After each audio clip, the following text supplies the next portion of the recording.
বিমান বাহিনীও তারা ড্রোন দিয়ে মনিটর করবেন। জাটকা ধরতে গিয়ে আরো অনেক মাছ নষ্ট করেছে এবং ইলিশ একেবারে ধ্বংস করে দিয়েছে। আমাদের এখন প্রতি বছরের মতো মা ইলিশ সংরক্ষণ যে 22 দিনের নিষেধাজ্ঞার সময়টা শুরু হচ্ছে 4 তারিখ, অক্টোবরের 4 তারিখ থেকে 24 পর্যন্ত। তো এখন আমরা গত বছর যে উদ্যোগ নিয়েছিলাম তাতে করে সফলতা আসছিল প্রায় 52.5% রক্ষা হয়েছিল আর কি। কিন্তু এবারও আমরা আরো বেশি উদ্যোগ নিচ্ছি, এমনকি নৌবাহিনী, কোস্টগার্ড, নৌ পুলিশ, এবার বিমান বাহিনীও তারা ড্রোন দিয়ে মনিটর করবেন। তো সেদিক থেকে আমরা চাই যে এবার ভালোভাবে হোক। কিন্তু আসলে বড় প্রশ্নটা যেটা এবার কম আহরণের পিছনে একটা বড় কারণ দেখছে, সেটা হলো যে অবৈধ জালের ব্যবহার, বিশেষ করে কারেন্ট জাল, তারপর চায়না দুয়ারি, এগুলো করছে কি একসাথে সবগুলোকে সেচে নিয়ে আসছে। তো সে কারণে আমরা যখন জাটকা সংরক্ষণ করেছিলাম, জাটকা সংরক্ষণের পরে কিন্তু তারা জাটকা ধরতে গিয়ে আরো অনেক মাছ নষ্ট করেছে এবং ইলিশ একেবারে ধ্বংস করে দিয়েছে। তো সেজন্য এবার আমরা একটু বেশি সতর্ক থাকব এবং আমরা আশা করছি যে এবার একটু হয়তো বেশি রক্ষা করতে পারবো আর কি। আর এটা তো আসলে এখন শুরু হবে নভেম্বরের থেকে আবার জুন পর্যন্ত। এর মধ্যে জাটকা সংরক্ষণ, আবার জাটকা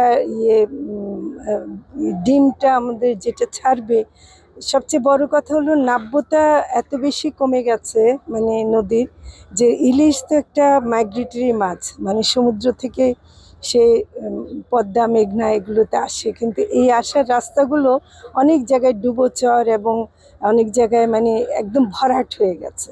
তো এই কারণেও এবার আমরা ইলিশে একটু কম পেয়েছি। আমরা আশা করছি যে সংশ্লিষ্ট যারা মন্ত্রণালয়, অন্য মন্ত্রণালয়গুলো আছেন, তাদের মাধ্যমে আমরা কাজ করতে পারবো।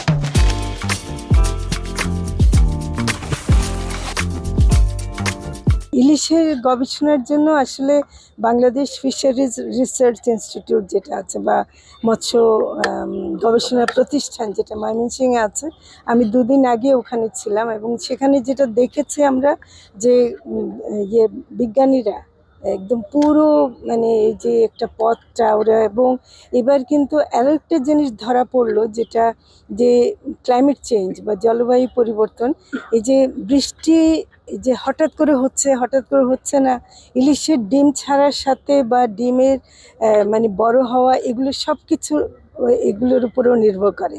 তার ক্লাইমেট চেঞ্জটাও একটা বড় ফ্যাক্টর। আর সবচেয়ে বড় যেটা আমি শীতলক্ষার ওখানে গিয়ে দেখলাম, সেখানে হলো যে নারায়ণগঞ্জের ওদিকে যতগুলো কারখানা আছে, সবগুলো কোনোটারই ইটিপি ঠিক মতো নাই, এবং সবগুলো দূষণগুলো মেঘনায় গিয়ে পড়ছে। এবং মেঘনার ইলিশটাতে একটা গবেষণায় মাইক্রোপ্লাস্টিকও পাওয়া গেছে। তো এগুলো কিন্তু অনেক বড় বিষয়। ইলিশকে আপনাকে আমি টাকার অঙ্কে উত্তর দেব না, কিন্তু এটাকে প্রাধান্য দিয়ে আমরা গবেষণা করি। এগুলো